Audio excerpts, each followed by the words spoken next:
السلام علیکم friends, welcome to کتاب نگری یوٹیوب چینل کتابوں کی نگری میں خوش آمدید۔ میں ہوں آپ کی ہوسٹ اقرا یاسین اور آج میں آپ کے لیے لے کر آئی ہوں زہرا فاروق حسن کے قلم سے تحریر کردہ ناول درد دل کی تو دوا کی ایپیسوڈ نمبر 79 کو لے کر۔ لیکن اس ایپیسوڈ سے پہلے آپ کو کرنا ہوگا چینل کو سبسکرائب، ویڈیو کو لائک اور کلک کرنا ہوگا بیل آئیکن کو، تاکہ آپ کو اس ناول کی ہر نئی اپلوڈ ہونے والی قسط کی نوٹیفیکیشنز فوراً موصول ہو سکیں۔ اب دیر کیے بنا آتے ہیں قسط کی جانب۔ پیشنٹ کو ہوش آ گیا ہے، اب آپ لوگ مل سکتے ہیں۔ نرس نے آ کر خوشخبری دی تو سب کے چہروں پر اتنی دیر کے بعد سکون اترا تھا۔ کتنے گھنٹوں کے بعد اسے ہوش آیا تھا۔ الیار کا دل بہت تیزی سے دھڑکا، یوں لگا خود کو دی گئی ساری ہمت جواب دے رہی ہوں۔ احساس ندامت اتنی شدید تھی کہ پیشانی پر پسینے کی بوندیں چمک اٹھیں۔ ہاتھوں کی پشت سے اس نے اپنی پیشانی پر آیا پسینہ پونچھا۔ آؤ چلیں۔ فائق صاحب سے اس کی یہ حالت مخفی نہیں رہی تھی۔ اس کے شانے پر محبت سے اپنے ہاتھ پھیرے، وہ ان کی طرف دیکھ بھی نہیں پا رہا تھا۔ سمین کا سامنا کرنے میں ایسی دقت پیش آئے گی، اس کا الیار کو اندازہ بھی نہیں تھا۔ سب کے پیچھے پیچھے وہ آہستہ آہستہ چلتا ہوا ہاسپٹل کے پرائیویٹ روم میں داخل ہوا، جہاں اسے اب شفٹ کر دیا گیا تھا۔ سب بے قراری سے سمین کے بیڈ کے اطراف میں جمع ہو گئے۔ اب تک وہ لوگ سمین کو بس شیشے کے پار سے ہی دیکھ پائے تھے۔ سمین، بڑی ماں نے بڑی احتیاط سے سمین کی پیشانی چھوتے ہوئے جھک کر آہستہ سے اسے آواز دی تھی۔ وہ اب بھی دواؤں کے زیر اثر نیم بے ہوش سے تھی، آنکھیں ہنوز بند تھیں۔ سمین، آنکھیں کھولو، ہم سب تمہارے پاس ہیں۔ اس بار دائیں طرف کھڑی نیلم نے بھی اس کے سر پر اپنا ہاتھ رکھا۔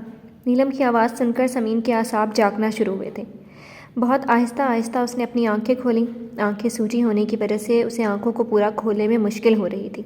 پہلی بار میں سب کے چہرے دھندلے دھندلے سے نظر آئے تھے۔ سمین نے آنکھیں بند کر کے پھر سے کھولی۔ تھوڑے لمحوں کے بعد آنکھوں کے سامنے کا منظر صاف ہوا تو اپنے چاروں طرف اسے اپنوں کے مہربان چہرے ہی نظر آئے۔ بڑی ماں، نیلم، ثاقب اور فائق صاحب اور اس کے بابا بھی۔ اس کی نگاہ ان کے مہربان چہرے پر ٹکی اور پھر ان سے ہوتے ہوئے اس ہستی پر جو اس کی زندگی تھا اور اس کے لیے وہ ہر بار اذیتوں میں ڈالی گئی تھی۔ سمین، کیسی طبیعت ہے بیٹا؟ کچھ تو بولو۔ اس کی خاموشی سے سبھی پریشان ہوئے جا رہے تھے۔ مبین صاحب نے بڑھ کر اس کا ہاتھ تھام لیا تو سمین کو دھیرے دھیرے سب یاد آنے لگا۔ وہ ساری زہریلی باتیں، وہ حقیقت جو اب تک اس سے چھپائی ہی گئی تھی۔ اس نے باری باری خود سے جڑے تینوں مردوں کو دیکھا، پریشان سے مبین صاحب، پریشان، نڈھال اور کچھ خوفزدہ سے فائق صاحب، اور الیار جس کی نگاہیں جھکی ہوئی تھیں، وہ تو اس سے نگاہیں ملانے کی ہمت بھی نہیں کر پا رہا تھا۔ سمین نے سب سے نگاہ ہٹا کر اپنا چہرہ پھیر لیا۔ مبین صاحب کے ہاتھوں سے اپنے ہاتھ بھی چھڑا لیے۔ اس کی یہ حرکت پر ان کا دل تڑپ اٹھا۔ سمین گڑیا۔ بڑی ماں، میں سونا چاہتی ہوں۔ مبین صاحب کے کچھ کہنے سے پہلے ہی وہ کمزور آواز میں بڑی ماں کے سے کہہ کر آنکھیں موند گئی تو مبین صاحب کے ساتھ ساتھ فائق صاحب کے دل پر چھریاں سی چلی تھیں۔ وہ ان دونوں سے بدگمان ہو گئی تھی۔ بس یہی ایک ڈر تو تھا ان دونوں کو۔ مبین صاحب خود بخود 2 قدم پیچھے ہٹ گئے۔ خاموشی سے سب دیکھتے ہوئے الیار نے ایک دم سے مبین صاحب کا فق چہرہ دیکھا اور پھر تاریکی میں ڈوبتا اپنے ڈیڈ کا چہرہ۔ وہ ہمیشہ نادان ہی رہیں گے؟ بڑی ماں، میں سمین سے اکیلے میں بات کرنا چاہتا ہوں، الیار نے سنجیدگی سے ان سے کہا تھا۔ اس وقت وہ حد سے زیادہ سنجیدہ، سینے پر ہاتھ باندھے اس کی نگاہ سمین پر گڑی تھی۔ سب ایک دوسرے کو دیکھتے آہستہ آہستہ ایک ایک کر کے روم سے نکل گئے۔ الیار بیڈ کے اطراف میں گھوم کر اسی جانب آیا تھا جہاں سمین کی ساری کوشش الیار سے چہرہ چھپانے کی تھی۔ الیار پاس رکھی کرسی کو کھینچ کر بیڈ کے بالکل قریب کر کے سمین کے بالکل سامنے بیٹھ چکا تھا۔ چہرہ چھپا کر، کیا تم مجھ سے بھی چھپ سکتی ہو؟ کیا میں بھی تمہیں قصوروار لگتا ہوں سمین؟ الیار نے بہت آہستہ سے ہاتھ بڑھا کر اس کے چہرے پر آ گئے بالوں کی الجھی لٹوں کو نرمی اور محبت سے کان کے پیچھے کیا۔ سمین نے آنکھیں بند کیے تیزی سے چہرہ دوسری جانب گھمانا چاہا۔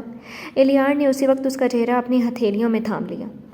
سمین، چہرہ چھپانے کی تو مجھے ضرورت ہے، تمہارا گنہگار تو میں ہوں، پھر میں کیوں تمہارے سامنے بیٹھا ہوں؟ فوراً کرسی سے اٹھ کر اس کے پاس بیٹھتے ہوئے بہت نرمی سے اس نے اس کے شانے کو تھام کر اسے سیدھا کر دیا۔ سمین آنسو ضبط کرنے میں ہلکان ہو رہی تھی۔ آنکھیں اب بھی بند تھیں مگر آنسوؤں کی لکیریں تیزی سے کنارے سے بہہ کر بالوں میں جذب ہو رہی تھیں۔ خود کو رونے سے باز رکھنے کی کوشش میں ہونٹ تھر تھرا رہے تھے۔ الیار کا دل تڑپ گیا، اس کے چہرے کو اپنی ہتھیلی میں بھر لیا اور جھک کر اس کی پیشانی پر اپنے لب رکھ دیے۔ الیار کا محبت بھرا لمس سمین نے اپنے تھر تھراتے ہوئے ہونٹوں کو دانتوں سے دبا لیے، ورنہ وہ چیخ چیخ کر رو پڑتی۔ جو کچھ اس پر بیتی تھی وہ صرف الیار سے بیان کرنا چاہتی تھی، مگر دل تھا کہ قابو میں آ ہی نہیں رہا تھا۔ مجھے معاف کر دو سمین، میں بہت بے بس ہوں، تمہیں تکلیفیں دینے والے کہ میں ہاتھ کاٹ دیتا، مگر میں کیا کروں سمین؟ تمہیں تکلیف دینے والی میری ماں ہے، تم مجھے جو سزا دو گے وہ مجھے منظور ہوگی، مگر میرا یوں امتحان نہ لو، تمہارا یہ انداز مجھے مار ڈالے گا۔ وہ اس کے چہرے کو اپنی ہتھیلیوں میں بھرے بھرے جھکا ہوا درد سے بول رہا تھا۔ سمین خود پر قابو کھوتے ہوئے بری طرح سے روئی تھی، ہچکیوں سے جسم لرزنے لگا تھا۔ سمین پلیز اس طرح مجھے آزمائش میں نہ ڈالو۔ وہ خود کو بہت بے بس سا محسوس کر رہا تھا، اس کا یوں رونا برداشت کرنا بہت محال تھا۔ لگاتار بہتے اس کے آنسو، ہچکیوں سے لرزتا اس کا جسم۔ اس طرح رونے سے تمہاری طبیعت اور بگڑ جائے گی، پلیز سمین میرے لیے چپ ہو جاؤ، ورنہ میں برداشت نہیں کر پاؤں گا اور کچھ کر بیٹھوں گا۔ آواز بھیگی ہوئی تھی اور اس کے آنسو ٹوٹ کر سمین کے آنسوؤں سے جا ملے تو سمین کے ہاتھ اٹھے اور الیار کے ہاتھوں پر ٹک گئے۔ وہ بے بس ہو جائے یا ٹوٹ جائے، یہ سمین کو کہاں منظور تھا۔ خود کو سنبھالتے ہوئے وہ دھیرے دھیرے چپ ہو گئی اور ہاتھ اب بھی اپنے چہرے کو تھامے ہوئے الیار کے ہاتھوں پر تھے۔ کچھ دیر دونوں اسی حالت میں رہے تھے، پھر الیار نے سیدھے ہو کر سمین کے چہرے کو اپنی گرفت سے آزاد کیا اور ہاتھ بڑھا کر سائڈ ٹیبل سے ٹیشو باکس اٹھایا، پھر ٹیشو باکس سے ٹیشو کھینچ کر نکالا۔ اب وہ بہت نرمی سے اس کے چہرے پر بہتے ہوئے آنسو صاف کر رہا تھا، ساتھ ہی پیار سے بول بھی رہا تھا۔ مجھے معلوم ہے میری سمین پر اس کے الیار نے بہت ظلم کیا ہے، اس نے حقیقت اس سے چھپایا، اس غلطی پر وہ اسے ناراض رہیں یا اسے مار ڈالیں، اس کا الیار منہ سے اف بھی نہیں کرے گا، مگر اس کی سمین محبت کی ناقدری نہیں کرنے والی ہے۔ اتنا تو الیار اچھے سے جانتا ہے، وہ اپنے بابا سے نہیں ناراض ہوگی، ہے نا؟ ان سے کوئی غلط بات نہیں کریں گی، اوکے؟ اس کے آنسو صاف کرتے ہوئے بہت نرمی اور پیار سے اسے دیکھ رہا تھا۔ سمین نے بس نفی میں سر ہلا دیا تو الیار نے فرد محبت سے جھک کر اس کے چہرے کے بوسے لے ڈالے۔ اس کی یہی بے تحاشا محبت ہی تو تھی جو سمین کو سارے درد بھلا دیتی تھی۔ الیار پھر سے سیدھا ہو کر اس کے ایک ہاتھ کو اپنے ہاتھوں میں لے کر سہلانے لگا۔ سمین، کبھی بھی انکل یا ڈیڈ سے ناراض مت ہونا، انہوں نے یہ سچائی صرف تمہاری خاطر تم سے چھپائی تاکہ تمہیں ٹھیس نہ پہنچے، مگر انہیں کیا معلوم تھا کہ… بولتے بولتے ایک دم سے اس نے اپنے ہونٹ بھینچ لیے اور سمین نے اس کا دکھ سمجھتے ہوئے الیار کے ہاتھوں پر اپنا ڈرپ لگا دوسرا ہاتھ رکھ دیا۔ الیار نے اس کا وہ ہاتھ اپنے ہاتھوں میں لے کر کتنی بار آنکھوں اور ہونٹوں سے لگایا تھا۔ آج سے ہم پرانی کوئی بات نہیں کریں گے سمین، اب ایک دوسرے سے ماضی کا کوئی سوال کوئی جواب نہیں، اب ہم صرف اپنی بات کریں گے، اپنے آنے والے کل کی۔ جو ہوا اسے بھیانہ خواب سمجھ کر بھلا دیں گے، اسی میں ہم سب کی بھلائی ہے۔ گزرا کل بس اذیتیں دے گا، اس لیے انہیں کبھی نہیں دہرائیں گے، اوکے؟ اس کے آنسو صاف کرتے ہوئے وہ زبردستی مسکرا رہا تھا۔ وہ کتنی تکلیفوں سے مسکرا رہا تھا سمین سب سمجھ رہی تھی، وہ پلکیں جھپکائے بغیر اسے دیکھ رہی تھی۔ ہم یہاں سے چلے جائیں گے سمین، ہم اب یہاں نہیں رہیں گے جہاں ہمیشہ ہمیں ایک دوسرے سے محبت کرنے کی سزا دی جاتی ہے۔ ہم کہیں دور چلے جائیں گے، اپنی الگ دنیا بسائیں گے اپنے بچے کے ساتھ۔ اور ایلی ہمارا بچہ سننا تھا کہ سمین بے قرار ہو گئی اور الیار نے اس بار دل سے مسکرا کر اس کے ہاتھ تھام لیے۔ ہمارا بچہ محفوظ ہے سمین، مبارک ہو، ہم ایک پیارے سے بیٹے کے مامی ڈیڈ بن گئے ہیں۔ سمین آنکھیں پھیلائے اسے دیکھے جا رہی تھی، اسے تو لگا تھا وہ اپنا بچہ کھو چکی ہے، مگر ایسے مت دیکھو، اللہ نے بہت کرم کرتے ہوئے ہمارے بچے کو زندگی دے دی، ہمیں سلامتی کے ساتھ عطا کر دیا۔ وہ خوشی سے بھرپور آواز میں بول کر تیزی سے اٹھا تھا اور بہت تیزی سے بیبی کاٹ تک آیا تھا۔ پھر اس کی نگاہوں نے پہلی بار اپنے بچے کو دیکھا۔ معصوم فرشتہ بے خبر سویا ہوا تھا، اسے بہت احتیاط سے اٹھا کر اس نے سینے سے لگا لیا۔ کتنی آسودگی تھی اس احساس میں، اس نے جھک کر کتنے بوسے اس کے چہرے کے لے ڈالے۔ اب مجھے بھی دو گے یا بس خود ہی پیار لٹاتے رہو گے؟ دل نہیں بھرا تھا ابھی تک؟ سمین جو بے چینی سے بیٹے کو دیکھنے کے منتظر تھی، ساری تکلیفیں سارے غم بھلا کر جھنجھلا کر بول اٹھی۔ الیار اس کی طرف مڑ کر ہنسا۔ الیار کی جان جی، ابھی تک میں بھی اپنے بچے سے نہیں ملا تھا، پہلے ان کی اماں جان سے ملنا تھا مجھے۔ وہ مسکراتے ہوئے اس کے قریب آ رہا تھا۔ الیار پلیز۔ قریب آ کر بھی وہ کھڑا ہی رہا تو سمین مچلی۔ الیار ہنستا ہوا اس کے پاس بیڈ پہ بیٹھ گیا اور احتیاط سے بچے کو سمین کے ہاتھوں میں دیا تھا۔ سمین دھڑکتے دل سے معصوم بچے کو دیکھ رہی تھی۔ مامتا سینے میں موج مارنے لگے اور اس نے جھک کر بچے کی پیشانی چھومی۔ بالکل مجھ پر گیا ہے نا؟ الیار اس کے پہلو میں ہی ٹکا سمین کو اپنے ایک بازو کے حصار میں لیے ہوئے بچے کو چھو رہا تھا۔ ہاں بالکل، تم پر بس رنگ مجھ پر ہے۔ سمین بار بار اسے چومتی اور اس کے ہاتھوں کو چھوتی بے نیازی سے بول اٹھی۔ اس وقت وہ بس اپنے بچے میں کھوئی ہوئی تھی۔ تو مجھے کالا کہنا چاہتی ہو؟